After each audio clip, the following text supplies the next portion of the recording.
নমস্কার, আমি সুরজিৎ দাস বৈষ্ণব। আপনারা সবাই জানেন আমি হেলথ কেয়ারের সাথে যুক্ত।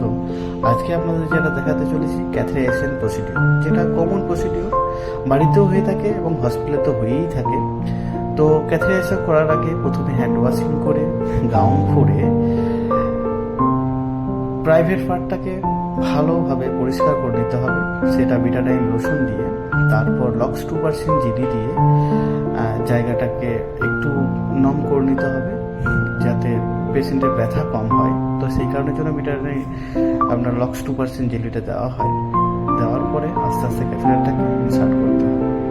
ইনসার্ট নর্মালি পেশেন্টের ক্ষেত্রে আরামসে হয়ে যায়, কোনো অসুবিধা হয় না। কিছু কিছু পেশেন্টের ক্ষেত্রে দেখা যায় যে ক্যাথেটারটা ভেতরে যাচ্ছে না, তো সেক্ষেত্রে সেটাকে স্ট্রিকচার বলে, যে রোগটা হয়। সে তো নর্মালি এটা একটা অন্য প্রসিডিওর, এটা আপনাদেরকে আমি পরে দেখাবো।